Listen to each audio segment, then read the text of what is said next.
وعيسى وما أوتي النبيون من ربهم لا نفرق بين أحد منهم ونحن له مسلمون فإن آمنوا بمثل ما آمنتم به فقد اهتدوا وإن تولوا فإنما هم في شقاق فسيكفيكهم الله وهو السميع العليم صبغة الله ومن أحسن من الله صبغة ونحن له عابدون قل أتحاجوننا في الله وهو ربنا وربكم ولنا أعمالنا ولكم أعمالكم ونحن له مخلصون أم تقولون إن إبراهيم وإسماعيل وإسحاق ويعقوب والأسباط كانوا هودا أو نصارى قل أأنتم أعلم أم الله ومن أظلم ممن كتم شهادة عنده من الله وما الله بغافل عما تعملون تلك أمة قد خلت لها ما كسبت ولكم ما كسبتم ولا تسألون عما كانوا يعملون سيقول السفهاء من الناس ما ولاهم عن قبلتهم التي كانوا عليها قل لله المشرق والمغرب يهدي من يشاء إلى صراط مستقيم وكذلك جعلناكم أمة وسطا لتكونوا شهداء على الناس ويكون الرسول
وأصلحوا وبينوا فأولئك أتوب عليهم وأنا التواب الرحيم. إن الذين كفروا وماتوا وهم كفار أولئك عليهم لعنة الله والملائكة والناس أجمعين خالدين فيها لا يخفف عنهم العذاب ولا هم ينظرون. وإلهكم إله واحد لا إله إلا هو الرحمن الرحيم. إن في خلق السماوات والأرض واختلاف الليل والنهار والفلك التي تجري في البحر بما ينفع الناس وما أنزل الله من السماء من ماء فأحيا به الأرض بعد موتها وبث فيها من كل دابة وتصريف الرياح والسحاب المسخر بين السماء والأرض لآيات لقوم يعقلون. ومن الناس من يتخذ من دون الله أندادا يحبونهم كحب الله والذين آمنوا أشد حبا لله. ولو يرى الذين ظلموا إذ يرون العذاب أن القوة لله جميعا وأن الله شديد العذاب. إذ تبرأ الذين اتبعوا من الذين اتبعوا ورأوا العذاب وتقطعت بهم الأسباب. وقال الذين اتبعوا لو أن لنا كرة فنتبرأ منهم كما تبرؤوا منا كذلك يريهم الله أعمالهم حسرات عليهم وما هم بخارجين من النار. يا أيها الناس كلوا مما في الأرض حلالا طيبا ولا تتبعوا خطوات الشيطان إنه لكم عدو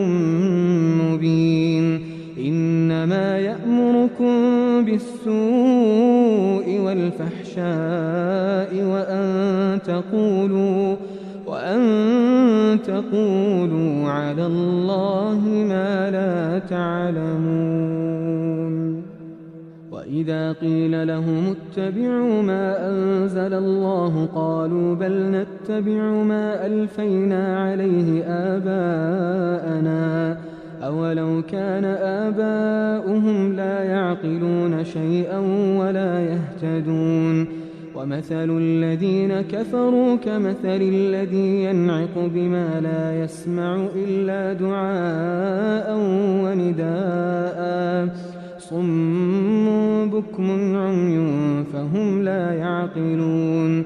يا أيها الذين آمنوا كلوا من طيبات ما رزقناكم واشكروا لله إن كنتم إياه تعبدون.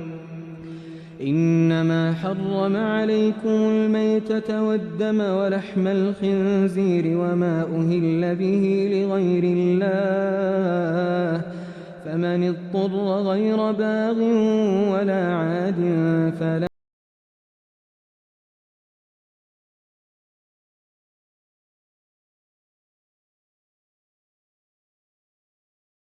الله من الكتاب ويشترون به ثمنا قليلا أولئك ما يأكلون في بطونهم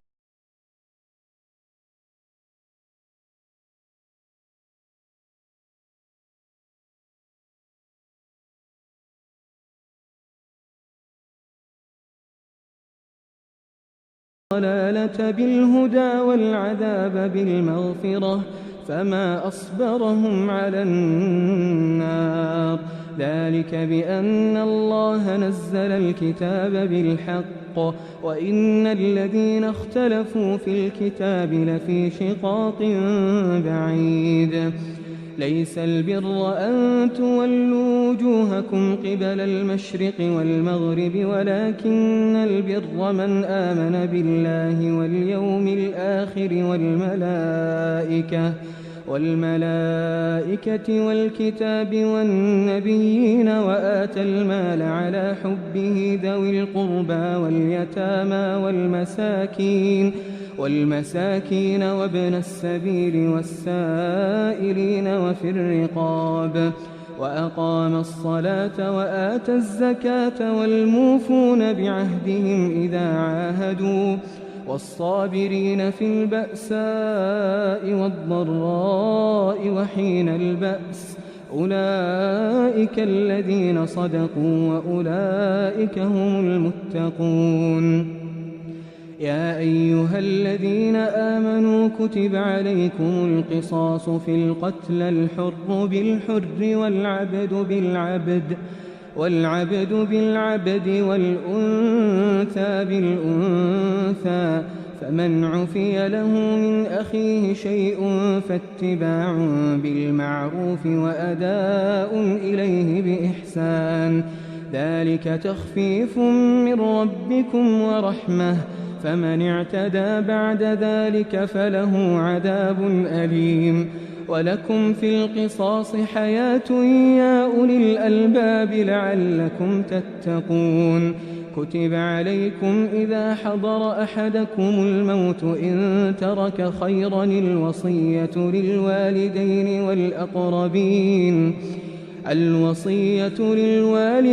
والأقربين بالمعروف حقا على المتقين فمن بدله بعدما سمعه فإنما إثمه على الذين يبدلونه إن الله سميع عليم فمن خاف من موص جنفا أو إثما فأصلح بينهم فلا إثم عليه إن الله غفور رحيم يا أيها الذين آمنوا كتب عليكم الصيام كما كتب على الذين من قبلكم لعلكم تتقون أياما معدودات فمن كان منكم مريضا أو على سفر فعدة من أيام أخر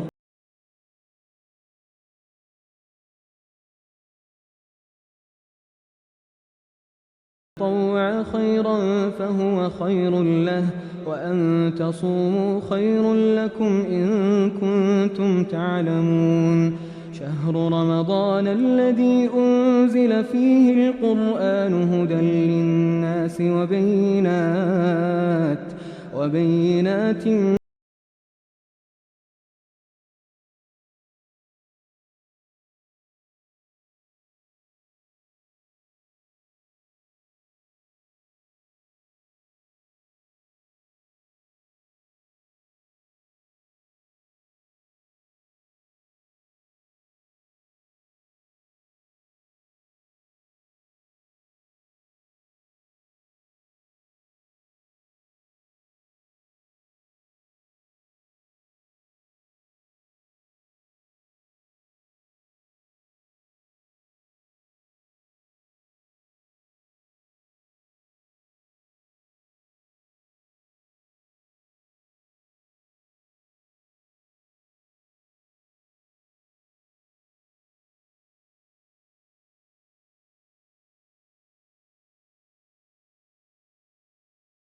وقاتلوا في سبيل الله الذين يقاتلونكم ولا تعتدوا إن الله لا يحب المعتدين وقتلوهم حيث ثقفتموهم وأخرجوهم من حيث أخرجوكم والفتنة أشد من القتل ولا تقاتلوهم عند المسجد الحرام حتى يقاتلوكم فيه فإن قاتلوكم فاقتلوهم كذلك جزاء الكافرين فإن انتهوا فإن الله غفور رحيم وقاتلوهم حتى لا تكون فتنة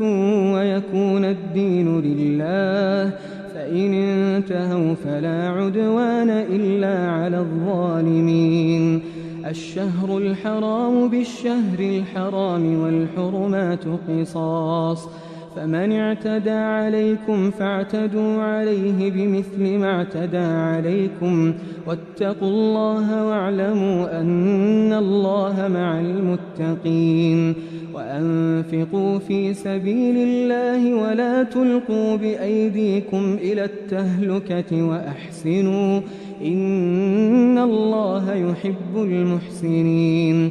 وأتموا الحج والعمرة لله فإن أحصرتم فما استيسر من الهدي ولا تحلقوا رؤوسكم حتى يبلغ الهدي محله فمن كان منكم مريضا أو به أذى من رأسه ففدية من صيام أو صدقة أو نسك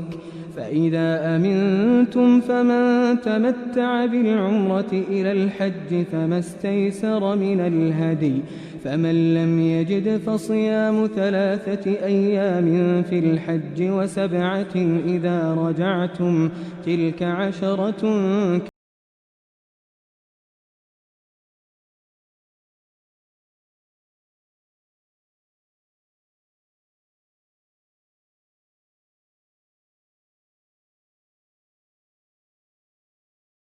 معلومات فمن فرض فيهن الحج فلا رفث ولا فسوق ولا جدال في الحج وما تفعلوا من خير يعلمه الله وتزودوا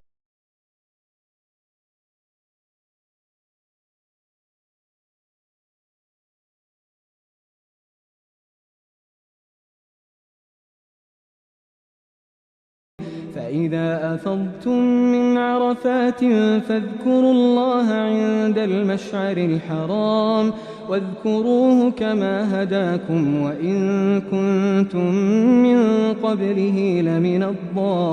الضالين ثم أفيضوا من حيث أفاض الناس واستغفروا الله إن الله غفور رحيم فإذا قضيتم مناسككم فاذكروا الله كذكركم آباءكم أو أشد ذكرا فمن الناس من يقول ربنا آتنا في الدنيا وما له في الآخرة من خلاق ومنهم من يقول ربنا آتنا في الدنيا حسنة وفي الآخرة حسنة وقنا عذاب النار أولئك لهم نصيب مما كسبوا والله سريع الحساب واذكروا الله في أيام معدودات فمن تعجل في يومين فلا إثم عليه ومن تأخر فلا إثم عليه لمن اتقى واتقوا الله واعلموا أنكم إليه تحشرون ومن الناس من يعجبك قوله في الحياة الدنيا ويشهد الله على ما في قلبه وهو ألد الخصام وإذا تولى سعى في الأرض ليفسد فيها ويهلك الحرث والنسل والله لا يحب الفساد وإذا قيل له اتق الله أخذته العزة بالإثم فحسبه جهنم ولبئس المهاد. ومن الناس من يشري نفسه ابتغاء مرضات الله والله رءوف بالعباد. يا أيها الذين آمنوا ادخلوا في السلم كافة ولا تتبعوا خطوات الشيطان إنه لكم عدو مبين. فإن زللتم من بعد ما جاءتكم البينات فاعلموا أن الله عزيز حكيم. هل ينظرون إلا أن يأتيهم الله في ظلل من الغمام والملائكة وقضي الأمر وإلى الله ترجع الأمور. سل بني إسرائيل كم آتيناهم من آية بينة ومن يبدل نعمة الله من بعد ما جاءته فإن الله شديد العقاب. زين للذين كفروا الحياة الدنيا ويسخرون من الذين آمنوا والذين اتقوا فوقهم يوم القيامة والله يرزق من يشاء بغير حساب. كان الناس أمة واحدة فبعث الله النبيين مبشرين ومنذرين وأنزل معهم الكتاب بالحق ليحكم بين الناس فيما اختلفوا فيه وما اختلف فيه إلا الذين أوتوه من بعد ما جاءتهم البينات بغيا بينهم فهدى الله الذين آمنوا لما اختلفوا فيه من الحق بإذنه والله يهدي من يشاء إلى صراط مستقيم. أم حسبتم أن تدخلوا الجنة ولما يأتكم مثل الذين خلوا من قبلكم مستهم البأساء والضراء وزلزلوا حتى يقول الرسول والذين آمنوا معه متى نصر الله ألا إن نصر الله قريب. يسألونك ماذا ينفقون قل ما أنفقتم من خير فللوالدين والأقربين واليتامى والمساكين وابن السبيل وما تفعلوا من خير فإن الله به عليم. كتب عليكم القتال وهو كره لكم وعسى أن تكرهوا شيئا وهو خير لكم وعسى أن تحبوا شيئا وهو شر لكم والله يعلم وأنتم لا تعلمون. يسألونك عن الشهر الحرام قتال فيه قل قتال فيه كبير وصد عن سبيل الله وكفر به والمسجد الحرام وإخراج أهله منه أكبر عند الله والفتنة أكبر من القتل ولا يزالون يقاتلونكم حتى يردوكم عن دينكم إن استطاعوا ومن يرتد منكم عن دينه فيمت وهو كافر فأولئك حبطت أعمالهم في الدنيا والآخرة وأولئك أصحاب النار هم فيها خالدون. إن الذين آمنوا والذين هاجروا وجاهدوا في سبيل الله أولئك يرجون رحمة الله والله غفور رحيم. يسألونك عن الخمر والميسر قل فيهما إثم كبير ومنافع للناس وإثمهما أكبر من نفعهما ويسألونك ماذا ينفقون قل العفو كذلك يبين الله لكم الآيات لعلكم تتفكرون في الدنيا والآخرة ويسألونك عن اليتامى قل إصلاح لهم خير وإن تخالطوهم فإخوانكم والله يعلم المفسد من المصلح ولو شاء الله لأعنتكم إن الله عزيز حكيم ولا تنكحوا المشركات حتى يؤمنوا ولأمة مؤمنة خير من مشركة ولو أعجبتكم ولا تنكحوا المشركين حتى يؤمنوا ولعبد مؤمن خير من مشرك ولو أعجبكم أولئك يدعون إلى النار والله يدعو إلى الجنة والمغفرة بإذنه ويبين آياته للناس لعلهم يتذكرون ويسألونك عن المحيض قل هو أذى فاعتزلوا النساء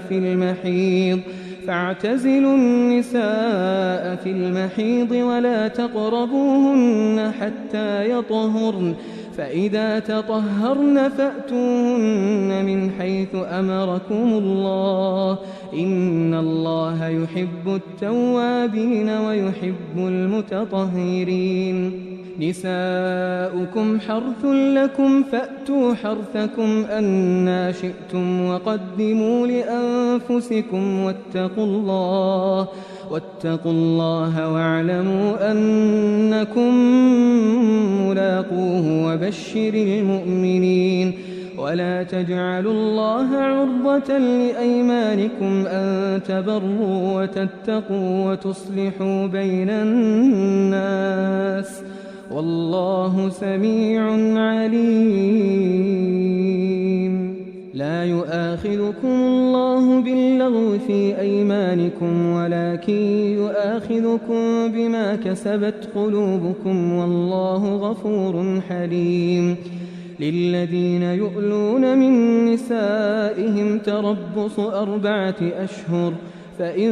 فاءوا فإن الله غفور رحيم وإن عزموا الطلاق فإن الله سميع عليم والمطلقات يتربصن بأنفسهن 3 قروء ولا يحل لهن أن يكتمن ما خلق الله في أرحامهن إن كن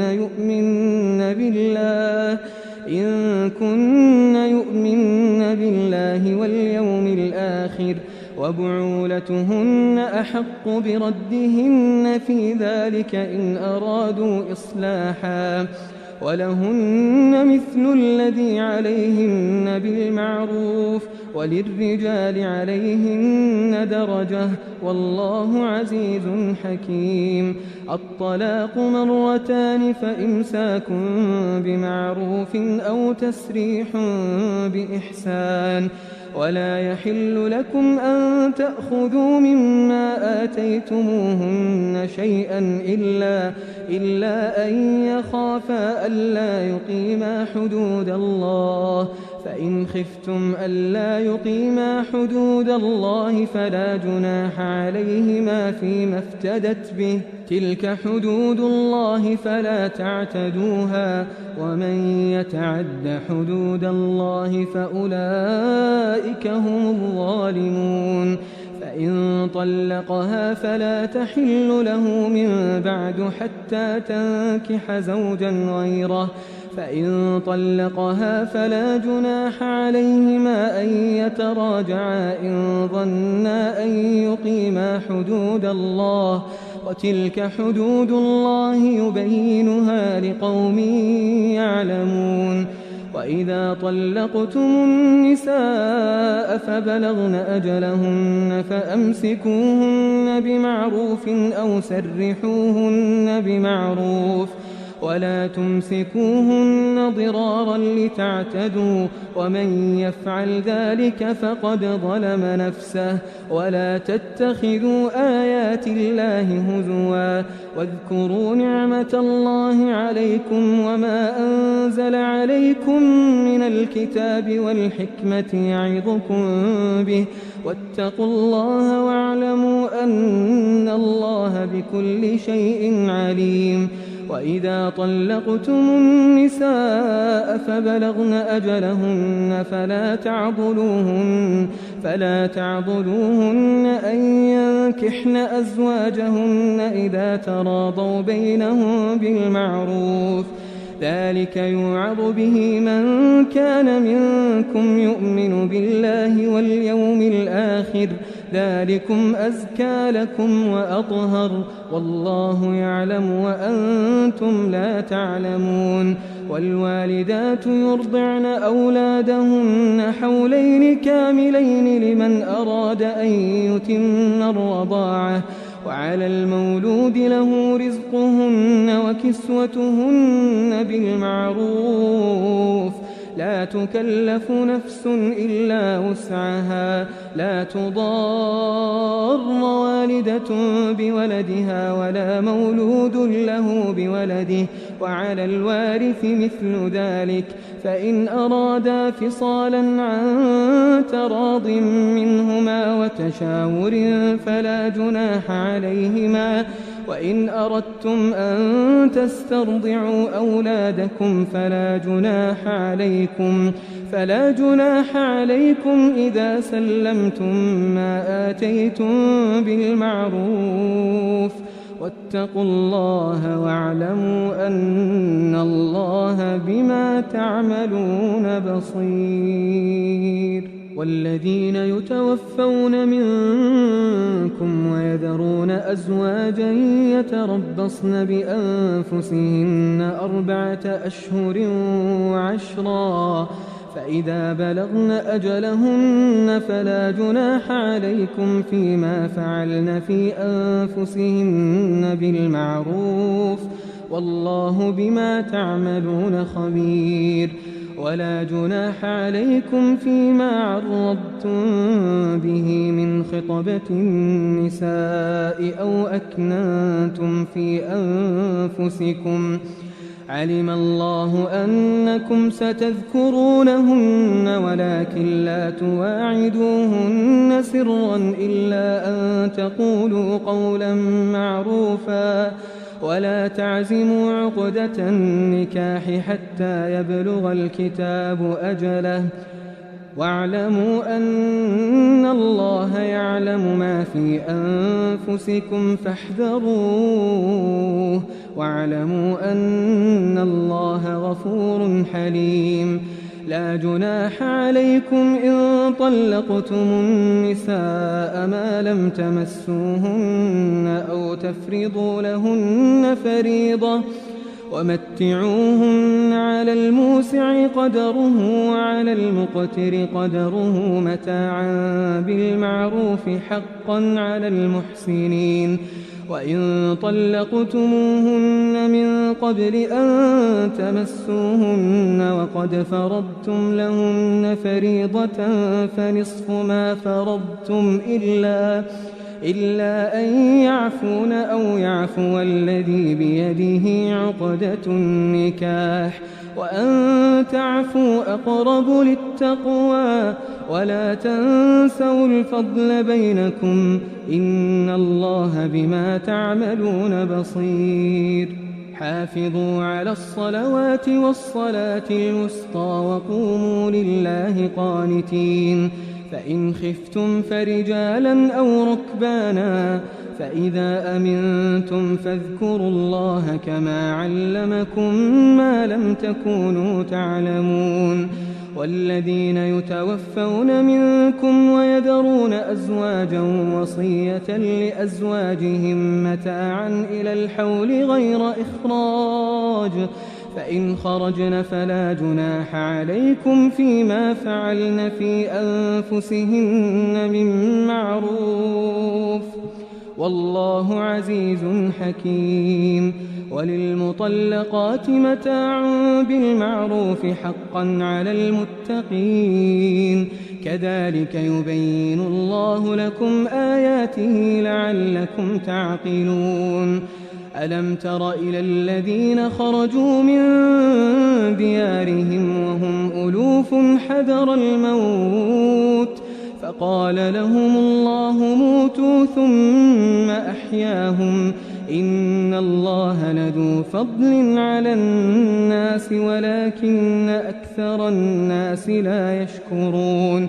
وقاتلوا في سبيل الله واعلموا أن الله سميع عليم. من ذا الذي يقرض الله قرضا حسنا فيضاعفه له أضعافا كثيرة، والله يقبض ويبسط وإليه ترجعون. ألم تر إلى الملأ من بني إسرائيل من بعد موسى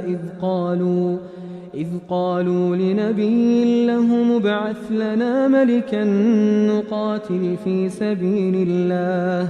قال هل عسيتم إن كتب عليكم القتال ألا تقاتلوا؟ قالوا وما لنا ألا نقاتل في سبيل الله وقد أخرجنا من ديارنا وأبنائنا،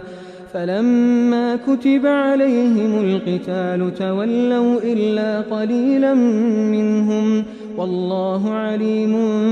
بالظالمين. وقال لهم نبيهم إن الله قد بعث لكم طالوت ملكا، قالوا أنى يكون له الملك علينا ونحن أحق بالملك منه ولم يؤت سعة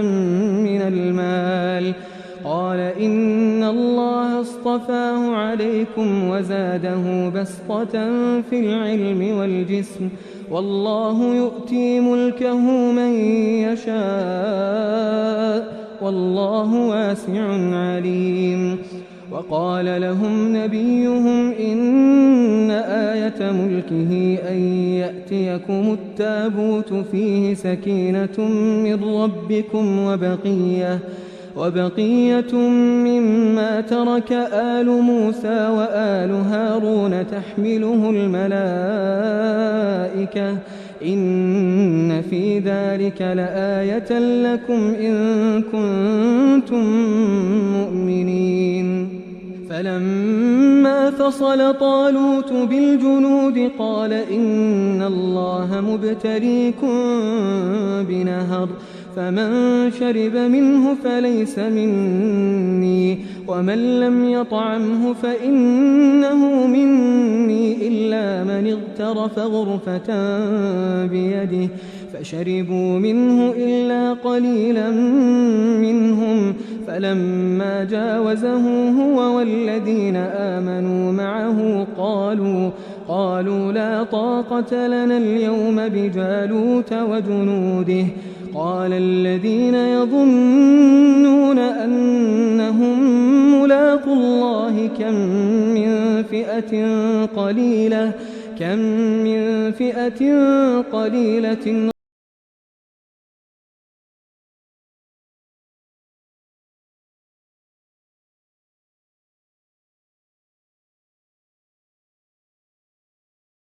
قالوا ربنا أفرغ علينا صبرا وثبت أقدامنا وانصرنا على القوم الكافرين. فهزموهم بإذن الله، وقتل داود جالوت، وآتاه الله الملك والحكمة وعلمه مما يشاء، ولولا دفع الله الناس بعضهم ببعض لفسدت الأرض ولكن الله ذو فضل على العالمين. تلك آيات الله نتلوها عليك بالحق وإنك لمن المرسلين. تلك الرسل فضلنا بعضهم على بعض منهم من كلم الله ورفع بعضهم درجات وآتينا عيسى ابن مريم البينات وأيدناه بروح القدس ولو شاء الله ما اقتتل الذين من بعدهم من بعد ما جاءتهم البينات ولكن اختلفوا فمنهم من آمن ومنهم من كفر ولو شاء الله ما اقتتلوا ولكن الله يفعل ما يريد. يا أيها الذين آمنوا أنفقوا مما رزقناكم من قبل أن يأتي يوم لا بيع فيه ولا خلة ولا شفاعة والكافرون هم الظالمون. الله لا إله إلا هو الحي القيوم لا تأخذه سنة ولا نوم له ما في السماوات وما في الأرض. من ذا الذي يشفع عنده إلا بإذنه يعلم ما بين أيديهم وما خلفهم ولا يحيطون بشيء من علمه إلا بما شاء وسع كرسيه السماوات والأرض ولا يؤوده حفظهما وهو العلي العظيم. لا إكراه في الدين قد تبين الرشد من الغي فمن يكفر بالطاغوت ويؤمن بالله فقد استمسك بالعروة الوثقى لا انفصام لها والله سميع عليم. الله ولي الذين آمنوا يخرجهم من الظلمات إلى النور والذين كفروا أولياؤهم الطاغوت يخرجونهم من النور إلى الظلمات أولئك أصحاب النار هم فيها خالدون. ألم تر إلى الذي حاج إبراهيم في ربه أن آتاه الله الملك إذ قال إبراهيم ربي الذي يحيي ويميت قال أنا أحيي وأميت قال إبراهيم فإن الله يأتي بالشمس من المشرق فأت بها من المغرب فبهت الذي كفر والله لا يهدي القوم الظالمين. أو كالذي مر على قرية وهي خاوية على عروشها قال أنى يحيي هذه الله بعد موتها فأماته الله 100 عام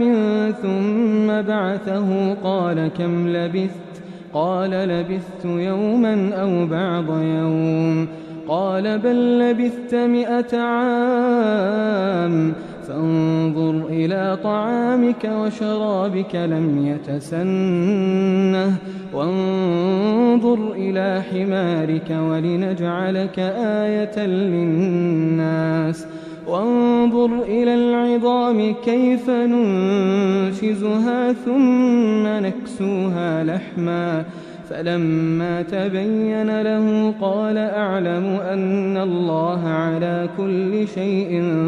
قدير. وإذ قال إبراهيم رب أرني كيف تحيي الموتى قال أولم تؤمن قال بلى ولكن ليطمئن قلبي قال فخذ 4 من الطير فصرهن إليك ثم اجعل على كل جبل منهن جزءا ثم ادعهن يأتينك سعيا واعلم أن الله عزيز حكيم. مثل الذين ينفقون أموالهم في سبيل الله كمثل حبة أنبتت 7 سنابل في كل سنبلة 100 حبة والله يضاعف لمن يشاء والله واسع عليم. الذين ينفقون أموالهم في سبيل الله ثم لا يتبعون ما أنفقوا منا ولا أذى لهم أجرهم عند ربهم ولا خوف عليهم ولا هم يحزنون. قول معروف ومغفرة خير من صدقة يتبعها أذى والله غني حليم. يا أيها الذين آمنوا لا تبطلوا صدقاتكم بالمن والأذى كالذي ينفق ماله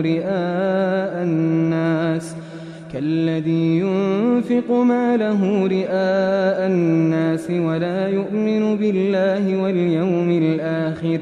فمثله كمثل صفوان عليه تراب فأصابه وابل فتركه صلدا لا يقدرون على شيء مما كسبوا والله لا يهدي القوم الكافرين. ومثل الذين ينفقون أموالهم ابتغاء مرضات الله وتثبيتا من أنفسهم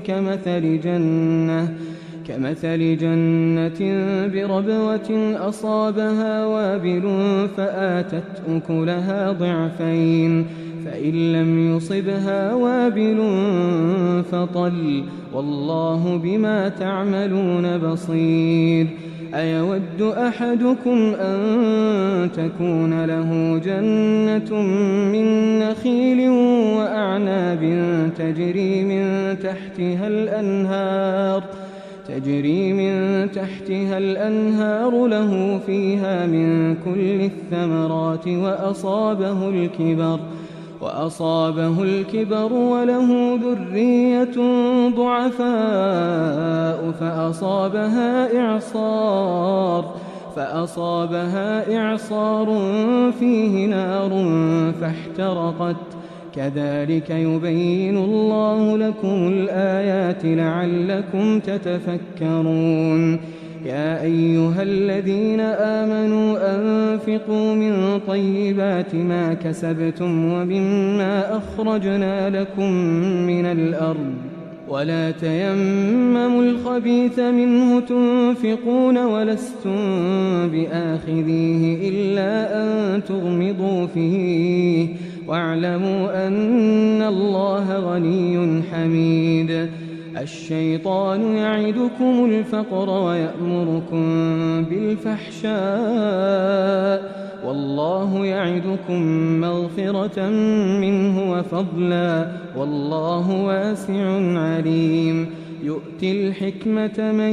يشاء ومن يؤت الحكمة فقد أوتي خيرا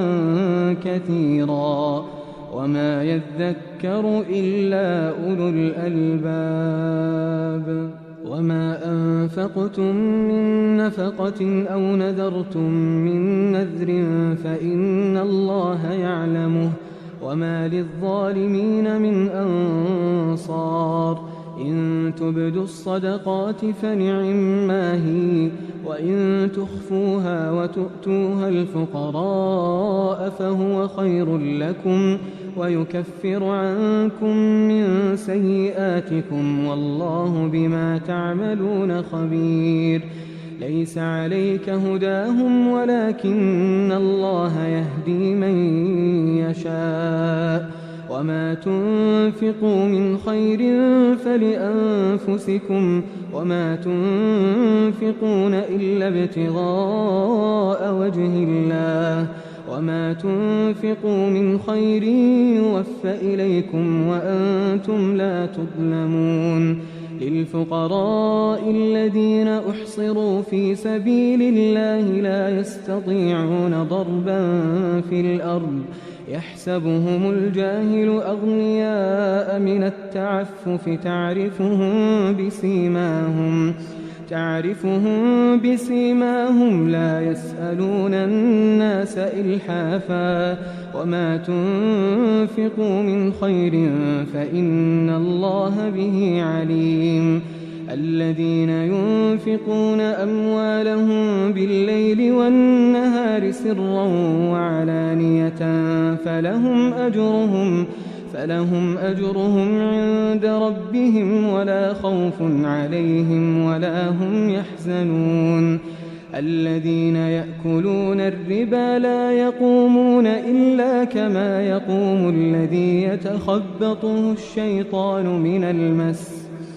ذلك بأنهم قالوا إنما البيع مثل الربا وأحل الله البيع وحرم الربا فمن جاءه موعظة من ربه فانتهى فله ما سلف وأمره إلى الله ومن عاد فأولئك أصحاب النار هم فيها خالدون يمحق الله الربا ويربي الصدقات والله لا يحب كل كفار أثيم إن الذين آمنوا وعملوا الصالحات وأقاموا الصلاة وآتوا الزكاة لهم أجرهم عند ربهم ولا خوف عليهم ولا هم يحزنون يا أيها الذين آمنوا اتقوا الله وذروا ما بقي من الربا إن كنتم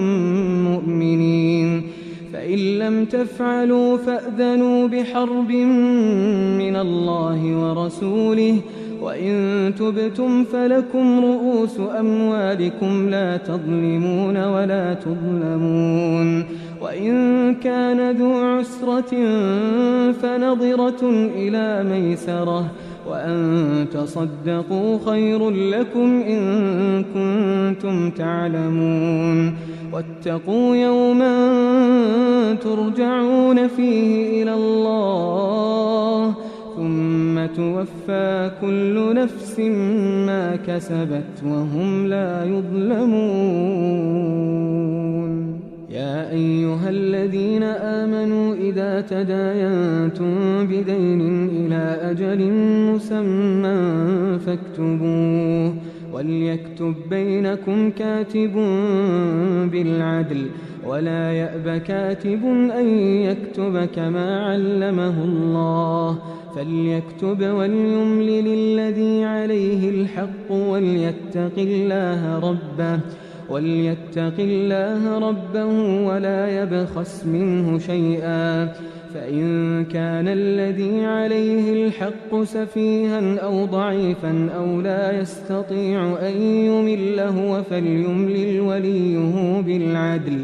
واستشهدوا شهيدين من رجالكم فإن لم يكونا رجلين فرجل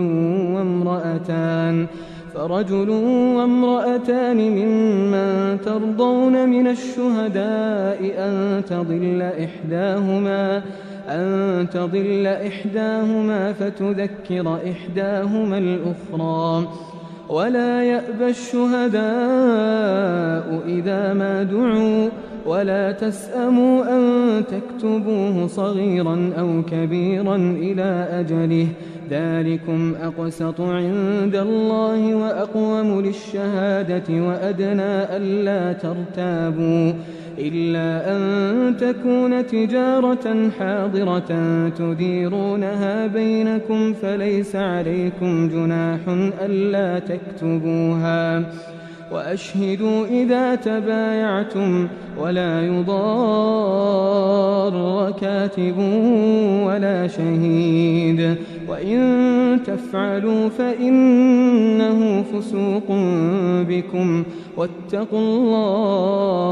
واتقوا الله ويعلمكم الله والله بكل شيء عليم. وإن كنتم على سفر ولم تجدوا كاتبا فرهان مقبوضة، فإن أمن بعضكم بعضا فليؤد الذي ائتمن أمانته وليتق الله ربه ولا تكتموا الشهادة، ومن يكتمها فإنه آثم قلبه والله بما تعملون عليم. لله ما في السماوات وما في الأرض، وإن تبدوا ما في أنفسكم أو تخفوه يحاسبكم به الله فيغفر لمن يشاء ويعذب من يشاء والله على كل شيء قدير. آمن الرسول بما أنزل إليه من ربه والمؤمنون كل آمن بالله وملائكته وكتبه ورسله لا نفرق بين أحد